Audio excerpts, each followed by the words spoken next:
네, 월요일은 장영혁의 마켓 시그널 한국투자증권 법인금융센터 장영혁 팀장님의 시각을 들을 수 있는 날입니다. 팀장님 어서 오십시오. 네, 안녕하세요. 예, 1900까지 대단히 강하게 시장이 온 상황입니다. 예, 네.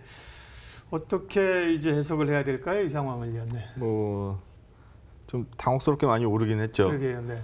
우리가 급락한 다음에 시장이 이제 올라오는 자리에서 너무 많이 빠졌으니까 자율반등 나오는 거야 당연한 건데 우리가 1700, 1600에서 1700 정도?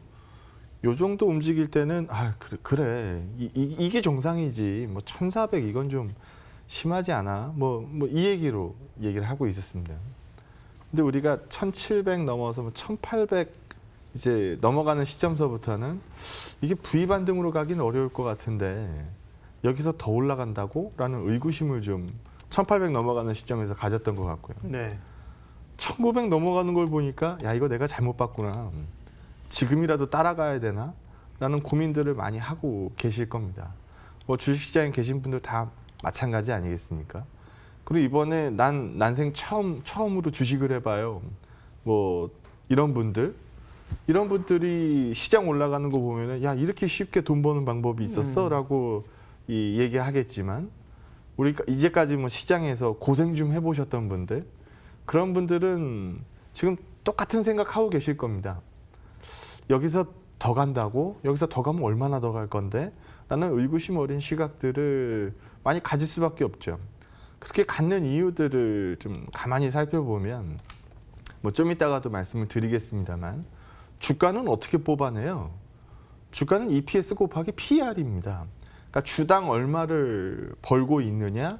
그럼 이 주당 얼마를 벌고 있는 거를 몇 배수를 곱해서 주가로 표현을 해줄 거냐? 즉 주가가 올라갈 때는 두 가지 방법밖에 없어요. 기업의 이익이 늘든가 아니면 PER 배수. 난 예전에 10배 줬는데 지금 한 12배 정도 줘도 될 것 같아. 라고 이제 시장이 막 이제 붐업이 되면서 이제 밸류에이션을 올려서 주가가 올라가는 거죠. 어느 게 더 안정적인 상승이겠어요? 이익이 늘어나는 게 네, 아니죠. 이익이 늘어야 주가 상승을 좀 안정적이라고 표현을 하겠죠. 우리 이제 하나씩 살펴보자는 겁니다. 그럼 어닝이 오르고 있느냐? 질문 자체가 웃기죠. 지금 어닝이 안 오르고 있는 거를 우리 모두 다 알고 있으니까요. 안 오르는 게 아니라 많이 꺾였죠. 그렇죠, 예. 네. 그러면은 주가가 지금 올라가는 거는 뭐가 올라가고 있는 거예요? 밸류에이션이 올라가고 있습니다. 그럼 밸류에이션이 올라가는 이유를 가만히 생각해 보자는 거죠. 그러면 결론은 딱 한 군데밖에 안 나와요. 뭐밖에 안 나와요? 돈빨이라는 거거든요. 그러니까 돈을 풀어서 예전에 우리 금융위기 때 이 경험을 해봤으니까 돈을 풀어서 돈의 가치가 떨어지면 떨어지는 돈의 가치는 뭘 밀어 올리게 돼 있어요? 자산 가격을 밀어 올리게 돼 있거든요. 왜냐면 돈의 가치가 떨어졌으니까 옛날에 10이라는 돈을 주고 사과 하나를 샀다라고 하면 돈값이 떨어지면 사과 하나를 사려면 10보다 더 줘야 된다라는 거거든요. 이게 이제 자산 가격에 녹아 들어가는 겁니다. 그런 것들을 우리가 많이 경험을 해봤으니까 지금 우리가 미국에서 돈을 어마무시하게 푼다. 지금 2차 세계대전 그 당시의 재정 이 적자를 넘어선다라 그러더라고요. GDP 대비해서 10% 넘어서는 재정 적자 비율 얘기가 나오고 있는데 그럼 이렇게 돈 열심히 풀어서 주가를 밀어 올리면 그럼 좋은 게 좋은 거지 라고 해석하는 시각이 있는 거고 좀 무리하게 가고 있는 거 아니야? 라고 보는 시각이 나오기 마련입니다. 오늘은 그런 부분들을 좀 얘기를 한번 해보도록 하죠. 첫 페이지 한번 보시면은요. IMF가 그래도 꽤 용기 있게 얘기를 한 것 같아요. 이 표에도 나와 있는데요. 지난 1월까지만 하더라도 IMF가 본 글로벌 경제 성장률은 3.3%입니다. 근데 사실 1월까지만 해도 코로나가 중국에서 저러다 말 줄 알았지 이렇게 올 줄 누가 알았겠어요? 아무도 몰랐죠. 그래서 지금 4월에 예상치 뽑아보니까 마이너스 3%래요. 그러면 글로벌 경제가 역성장을 띈다는 얘기입니다. 그럼 일단 좀 와닿는 느낌이 어때요? 진짜 안 좋긴 안 좋은 것 같아. 나만 해도 바깥에 안 다니다 보니까 카드값이 줄었어. 요즘 이런 생각도 많이 하실 거예요. 저도 똑같은 생각을 하거든요. 평소에 쓰던 카드값보다 많이 줄었더라는 거예요. 왜냐하면 나가서 술 먹을 일도 많이 줄었고 모임 자체가 모임 자체가 없으니까, 없고 예. 주말에 뭐 가족들이랑 나가야 네. 돈을 쓰는데 가족들이랑 나가지 못하니까 그렇게 되면 점점 더 위축될 거 아닙니까? 그냥 가게 하나만 봐도 이런 모습이 나오는데 경제 전반으로 보면 얼마나 심하겠어요. 그럼 그 자영업자 사장님들 장사 안 돼요. 그럼 자영업자 사장님들 장사 안 되면 나가서 소비 더 못하죠. 그런 부분들이 얽히고 설켜서 역성장 뛴다라는 겁니다. 이 밑을 보게 되면 선진국 중심으로 봤을 때 뭐 이탈리아 같은 데는 뭐 9%, 프랑스 뭐 7%, 미국만 하더라도 뭐 6% 가까이 역성장을 한다라고 보고 있으니까 뭐 시장에서는 우려 섞인 목소리를 할 만하죠. 그럼 선진국만 그러냐? 중국도 한번 얘기를 해볼 만한데 중국이 지난주 후반에 1분기 GDP 성장률 발표했죠. 어떻게 나왔어요? 마이너스 마이너스 6.8%? 6.8% 나왔어요. 얘네들이 지난 4분기까지만 하더라도 적어도 6%는 성장하던 애들입니다. 근데 적어도 6% 성장하던 중국이 마이너스 6.8%를 찍었어요. 어마무시한 급락이거든요. 그러면은 44년 만에 중국 경제가 역성장을 띄었다라고 하는데 물론 셧다운 매겨놓고 곧바로 정상화되면은 뭐 2분기서부터 바로 뭐 점프업 하겠습니다만 그러지 못할 거다라고 보는 시각들이 우세하잖아요. 그래서 이 그림에서도 나오고 있는 것처럼 내년 전망치를 올렸습니다. IMF도 똑같은 모습을 보였는데 지난 1월까지만 하더라도 내년에 한 3.4% 클 것 같아요. 라고 얘기했는데 지금은 내년에 5.8% 클 것 같아요. 라고 얘기하는 거거든요. 무슨 효과예요? 기저효과거든요. 올해 예상보다 많이 죽을 것 같아요. 대신 내년은 더 많이 뛰어 올라오겠죠. 라는 얘기를 하고 있는 겁니다. 그럼 이거는 우리가 의심의 눈초리가 없죠. 뭐 내년에 좋아질 것 같아요. 라는 얘기 누가 못하겠어요. 근데 그런 부분들을 하나하나씩 들어가서 보다 보면 이제 거슬리는 것들이 많이 나오기 시작합니다. 일단 미국의 실업률 얘기를 해야 될 것 같은데 실업률이 지금 실업수당 청구 건수 나오는 속도로 봤을 때는 10% 넘어가는 것 같아요. 왜냐하면 지금 3월 셋째 주에 실업수당 청구 건수 330만 딱 데이터 보고 우리가 그냥 턱이 빠졌죠. 아이고, 뭐 내가 이런 숫자 처음 본다. 이게 뭐 많이 나와봐야 뭐 10몇만, 네, 뭐 20명, 30만, 네, 뭐 그렇죠. 요 정도 보다가 330만을 보고 그냥 뭐 깜짝 놀란 거죠. 근데 그때 시장이 빠졌어요? 안 빠졌어요. 오히려 돈을 푼다 그랬거든요. 그 다음 주에 뚜껑을 열었더니 680만인가 687만인가 나왔어요. 그러면서 뭐 전주에 뭐 따블이다. 지금 이 정도만 돼도 실업률 10% 된다라는 얘기 있었죠. 근데 그때 빠졌나요? 안 빠졌어요. 그 다음 주에 주간으로 발표를 하니까 그 다음 주에 발표했더니 662만 나왔습니다. 그때 시장이 안 빠졌죠. 왜 안 빠졌어요? 트럼프가 또 추가 부양책 얘기했고 참 웃긴 해석인데 전주에 687만이었는데 이번 주에 622만이니까 줄었다고. 실업수당 청구 건수가 오히려 증가세가 줄었다. 뭐 이렇게 얘기를 했거든요. 근데 이게 맞는 해석이라고 보기가 사실 어렵죠. 그리고 지난 목요일 날 이 전주에 실업수당 청구 건수를 발표했는데 524만 나왔더라고요. 다 합쳐보면요. 4주간 한 2,200만 명 이 일자리가 없어졌다라는 겁니다. 그럼 뭘 벌어야 쓸 거 아니에요. 그러면은 지금 국면에서는 뭐라고 얘기해요? 야, 실업수당 나오잖아. 네, 라고 얘기합니다. 과연 실업수당이 개인들의 소비를 자극할 수 있을까요? 아니라고 보는데요. 뭐 보조는 할 수 있겠죠. 하지만 그게 소비를 이끌어낼 수는 없습니다. 그게 그대로 나왔던 게 이 지표입니다. 여기 보시면은요. 미 소매 판매가 왜 중요하냐 하면 미국 경제는 소비가 경제의 70%를 차지하고 있으니까 소비 깨지면 얘네들은 GDP 성장률이 그대로 박살이 납니다. 근데 여기 한번 보게 되면 MOM 가스로 봤을 때 마이너스 8.7%래요.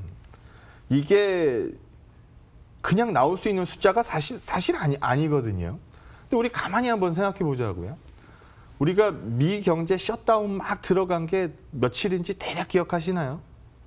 14일 정도 됐습니다. 셧다운 들어간 게. 그럼 본격적으로 셧 때리고 있는 거는 뭐 4월이었다라는 얘기거든요.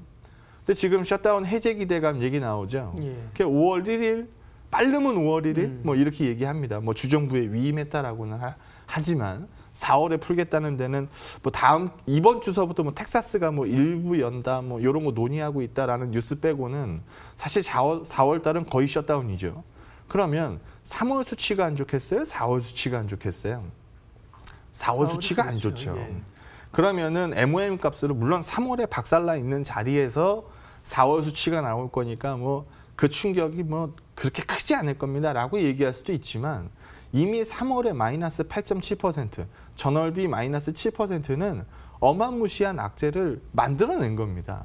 그럼 이거를 미경제가 아예 서버렸다라는 얘기인데 과연 주가가 그걸 반영을 했느냐? 우리가 보고 있는 주가는 그걸 반영을 사실 안 했거든요. 그러면 뭐 원래 주가라는 거는 선반영하기 마련이니까 뭐 좋은 뉴스가 나오겠죠.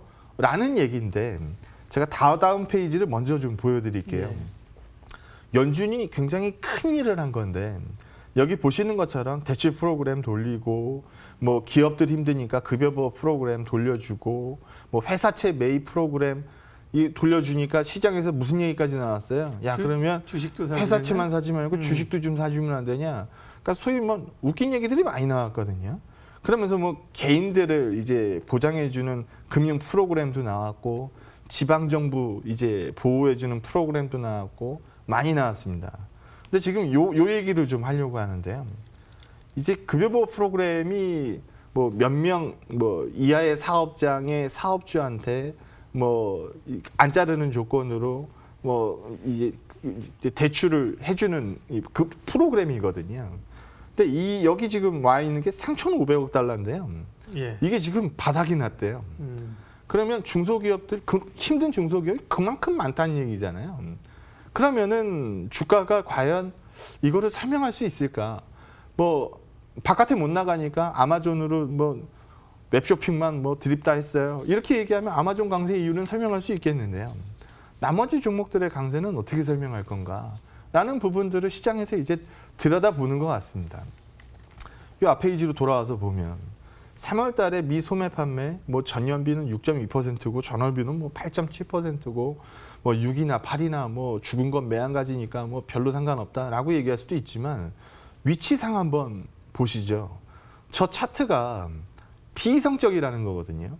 물론 비이상적인 위치니까 과도하게 저걸 다 녹여낼 필요 없어 라고 읽을 수는 있습니다. 하지만 이걸 호재로 읽어서는 안 되거든요. 옆에 보게 되면은 일자리에서 잘렸으니까 노동소득이 당연히 떨어졌을 거고 소득이 떨어지니까 소비가 당연히 줄어들 거고 소비가 주면 생산은 다시 줄기 마련이거든요. 그러니까 이런 부분들의 부담을 이 호재로 읽을 수는 없다. 근데 마치 우리가 전에 봤었던 그림처럼 뭐 이렇게 해줄게 저렇게 해줄게 나오는 그림들의 기대감을 상당히 많이 반영하다 보니까 뭐 시장에서는 뭐 경기보다는 주가가 너무 빨리 움직인 케이스가 아닌가라고 판단이 좀 됩니다. 그거를 또 증명할 수 있는 그림들인데요. 만약에 위험 선호도가 정말 올라왔다 치자고요. 아 정말 이건 해볼 만한 시장이야. 경기가 좋아지고 있어. 뭐 바닥을 찍었다고 봐라고 한다면 금값이 세게 오르겠습니까? 구리가가 세게 오르겠습니까? 구리값이 올라야죠. 구리 별명이 뭐예요? 닥터 쿠퍼예요. 네. 지금 여기 위험이란 건 시장이 위험하다가 아니라 위험자산의 선호도를 얘기하는 예, 거죠. 예. 그러면은 위험자산 선호도가 올라왔을 때 안전자산인 금이 튀겠어요? 아니면 위험자산인 구리가 튀겠어요? 구리가 튀어야죠. 예. 근데 지금 보면 뭐가 비싸요? 금값이 비싸요. 안전자산 선호도가 있다라는 얘기거든요. 그런데 주가는 뭐 주가는이라고 표현하면 안 되고 주가만 많이 올랐죠. 우리 주변에서도 그런 그림들 많이 보일 수 있어요. 일단 내가 소비가 줄고 일단 뭐 요즘 고용이 좀 불안하다라고 하시는 분들도 많이 계실 수 있을 것 같고요. 근데 그런 부분들인데 날마다 뉴스 키면 뭐만 나와요? 주가 올라간 얘기만 나와요. 그리고 뭐 해외 코로나 상황이 어떻고 이러니까 돈 풀겠다. 그래서 주가가 올랐다. 이 뉴스거든요. 그러면은 주가만 올라가는 부분을 과연 얼마나 우리가 액셉트를 해야 되느냐라는 퀘스천이 남는 거죠. 그 옆에 그림도 참 의미하는 바가 큰데요. 여기 보시게 되면 하이힐드 스프레드는 언제 튈까요? 위험할 때 튀죠. 그럴 수밖에 없죠. 그렇죠. 왜냐하면은 이 투자 적격 등급의 채권보다 투자 비적격 등급의 이 금리가 더 많이 올라갔다는 얘기는 채권 가격이 박살났다는 얘기잖아요. 그럼 이거는 언제 하이힐드의 채권가가 박살이 났겠어요? 위험 선호도가 떨어졌을 때, 위험하다라고 볼 때, 그때 하이힐드가 꺾이겠죠. 여기 보시는 것처럼 하이힐드는 이렇게 급등을 튀어서 꼴랑 요만큼 빠졌어요. 그런데 레버리지런 가격, 그러니까 뭐 어떻게 보면은 뭐 이제 대출로 레버리지를 일으켜서 투자하는 가격 지수라고 보시면 되는데 여긴 이만큼 올라왔습니다. 그러면 과연 요거 꺾인 거 가지고 위험이 부러졌습니다라고 얘기할 수 있느냐는 거죠. 제가 보기엔 이렇게 좀 보기 어려울 것 같은데 주가가 지금 1900 넘어갔으니까 이제 많은 시각들은 2000, 뭐 2000 넘어 2100, 2200 이렇게 불러내기 시작합니다. 그럼 코로나 이전 주가보다 더 올라간다는 얘기거든요. 과연 그거를 지금 우리가 얼마나 반영할 수 있겠느냐. 그래서 여기 그림에서도 보는 것처럼 과거에도 서브프라임 때도 비슷한 모습이 있었는데요. 급락하고 자율 반등이 나오고 일정 부분 찍히고 이제 올라가는 게 정상적 그림입니다. 여기도 보는 것처럼 뭐 기업 이익이나 이런 부분들도 꺾이고 뭐 좀 횡보를 하고 나서 한번 충격을 반영하고 올라가는 게 일반적이거든요. 근데 지금 우리는 주가를 보게 되면 하고 V턴을 만들어냈고 기업 이익 같은 경우에도 글쎄요. 과연 기업 이익을 이 떨어지고 있는 그림에서 과연 만들어낼 수 있겠느냐. 갑자기 기업 이익이 좋아지진 않을 것 같거든요. 사실. 그건 뭐 누구나 다 느끼고 있는 바니까. 그래서 과연 변동성을 싱글 바닥으로 만들고 턴을 찍어내느냐. 그것도 V턴으로 찍어내느냐. 라는 부분에 의구심을 갖는 것도 일반적인 시각인 것 같습니다. 올라가는 장에서는 그냥 올라간다라고 얘기하면 편합니다. 그런데 그렇게 보지 못하고 약간 좀 주가가 좀 과한 거 아닙니까? 라는 의심의 눈초리가 많이 남는 것도 지금 시장에 좀 고민이 많은 이유가 아닌가라는 생각이 좀 드네요. 네, 기본적으로는 실물과 기업 실적과 궤를 같이 하지만 단기적으로는 위아래로 더 가는 게 주식시장이다. 그게 이제 앙드레 코스텔라니가 주인과 개의 산책하는 비율을 든 거 아닙니까? 그런 점에서 지금 주가를 우리가 생각보다 강하게 밀어올리는 게 결국 말씀하신 돈의 힘 수급이잖아요. 개인이 지금은 이제 주도했었던 거고요. 네. 금요일 날 31일 만에 드디어 외국인이 순매수를 찍었어요. 네. 네, 수급은 어떻게 읽어야 될까요? 연속성은 좀 봐야 되겠지만 우리 이 얘기도 한번 하자고요. 외국인이 30거래일 동안 얼마 팔았을 것 같아요? 예. 한 15조 가까이 팔았어요. 15조 가까이 팔고 지난 금요일 날 3천억 매수했거든요. 그러면은 연속성도 보지 않고 외국인 샀으니까 일단 그냥 뛰고 봅시다. 뭐 지난 금요일 날 우리 좀 많이 뛰었는데 뭐 오늘 연속성 부분은 체크를 좀 한번 해볼 필요가 있고요. 오늘 이 부분 얘기를 한번 해보죠. 요즘 보면은 여기 한번 보고 얘기할까요? 이 페이지서부터 여기 보면 외국인은 30거래일 연속 매도를 찍었어요. 그리고 나서 지난 금요일 날 3천억대 매수를 처음으로 기록을 했습니다. 반갑더라고요. 반가운 일이죠. 선물 시장을 한번 보면요. 네. 외국인은 선물 시장을 4월 들어가지고요. 많이 샀습니다. 그러면은 두 가지 해석이 존재할 수 있죠. 일단 첫 번째 드는 생각은 야 선물 샀으니까 먼저 방향키 돌린 거 아니냐. 이제 올라간다. 라고 보는 시각이 있을 수 있고 두 번째는 저는 이 시각에 가까운데요. 왜 샀냐는 겁니다. 왜 현물은 팔면서 선물만 샀냐는 거죠. 네. 현선물을 동시에 샀으면 위를 본 게 맞아요. 네, 세게 본 거죠. 그런데 현물을 팔면서 선물을 샀다. 이 얘기는 선물이 싸게 형성돼 있었다라는 겁니다. 그러니까 매도 차익 거래가 들어왔다라는 거죠. 매도 차익 거래는 저평가된 선물을 사고 고평가된 현물을 파는 겁니다. 그럼 현물이 왜 고평가됐을까라는 부분을 한번 생각해 보죠. 중요한 조치가 하나 있었어요. 뭐가 있었죠? 공매도. 공매도를 네. 폐지했잖아요. 과거에는 이 현선물 괴리차가 벌어지면 공매도를 이용해서 현물값을 누를 수가 있었습니다. 근데 지금은 공매도가 금지가 되니까 뭐가 안 돼요? 현물값을 누를 수가 없어요. 현물값을 누르려면 갖고 있는 포지션을 팔아야 돼요. 그렇게 못 하잖아요. 그러다 보니까 현물가가 비싸게 형성이 되는 거죠. 그러다 보니까 현물은 팔고 선물을 사는 이 매도 차익 거래가 상당 부분 들어갔었던 거 아닌가라는 생각이 좀 들고요. 또 하나 수급을 주도한 게 누구였어요? 개인이랑 연기금입니다. 그럼 개인이랑 연기금이 이제 드립다 시장을 이제 사준 건데 뭐 샀는지 들어가서 한번 보시죠. 삼성전자, SK하이닉스 이거 샀어요. 시가총액 1, 2 종목이거든요. 시장을 산 겁니다. 종목들을 샀다라고 보긴 어렵고 시장을 샀다라고 보는 게 맞을 것 같아요. 목적이 뭐였다는 얘기예요? 지수 방어였다는 얘기거든요. 아니면 반도체를 무지하게 좋게 봤거나.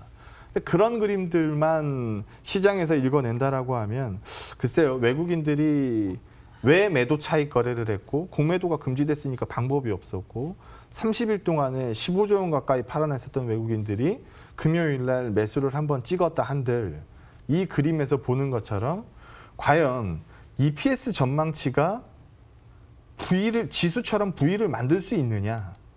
여기서도 보는 것처럼 밸류에이션만 여기 그대로 나오죠. 밸류에이션은 이만큼 올라왔어요. 주가는 이만큼 올라왔고요. 그러면 뭐가 주도해서 올랐다는 얘기예요? 밸류에이션이 주도해서 올랐다는 얘기인데 과연 우리 지금 실물 지표를 보면서 밸류에이션 값만 올라가는 시장에 점수를 얼마만큼 줄 수 있겠느냐. 라는 부분은 올라가면 좋은 거 아닙니까? 라는 단순한 접근보다는 조금 더 좀 속도 면에서 좀 과도하게 반영될 것도 분명히 있는 것 같다. 좋은 게 좋은 거라고 올라가면 그냥 사면 되지 라고 단순히 읽는 시각도 어느 정도 좀 쥐어야 될 필요가 있지 않나 라고 판단합니다.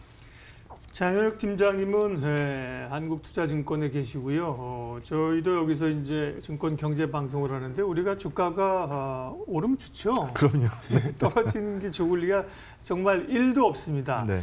그런데 보면 지난번에 우리가 1,400 갈 때도 이건 좀 비이성적이라고 생각했던 예. 거고 네. 이번에도 좀 과하다고 얘기를 하기 때문에 그런 얘기들을 쭉 해오는 건데요. 근데 뭐 시장은 또 가니까요. 네, 네. 전략 정리하겠습니다. 원래 주가라는 게 빠질 땐 더 빠지기 마련이고 네. 올라갈 땐 더 오르기 마련입니다. 이 언더퍼폼, 아웃퍼폼이 없으면은 사실 시장이 항상 제가치의 거래가 될 테니까 차익 거래의 기회가 그렇겠죠. 나오질 없죠. 않겠죠. 이게 정상적인 시장입니다.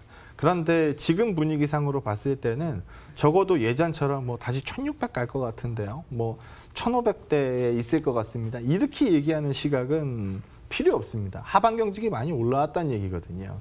대신 하방 경직이 올라온 거랑 상단값이 올라가고 있는 거랑은 구분을 좀 해주셨으면 좋겠습니다. 목표 지수를 상향하는 시장이 아니고 하방 밑에 있는 최악의 경우 이 정도 갈 것 같습니다 라고 보는 하방값이 올라오는 시장이니까 지금 분위기는 목표가를 올려야 되는 시장으로 보이는데 그 분위기보다는 약간 하방값을 올리는 시장 쪽으로 무게를 두는 투자 전략 끌고 가도록 하겠습니다. 예, 한국투자증권 법인금융센터 장영혁 팀장과 월요일 이번 한 주 시장을 미리 좀 또 어찌 대응해야 될까 지난주 흐름들 중심으로 정리해봤습니다. 고맙습니다. 네, 고맙습니다.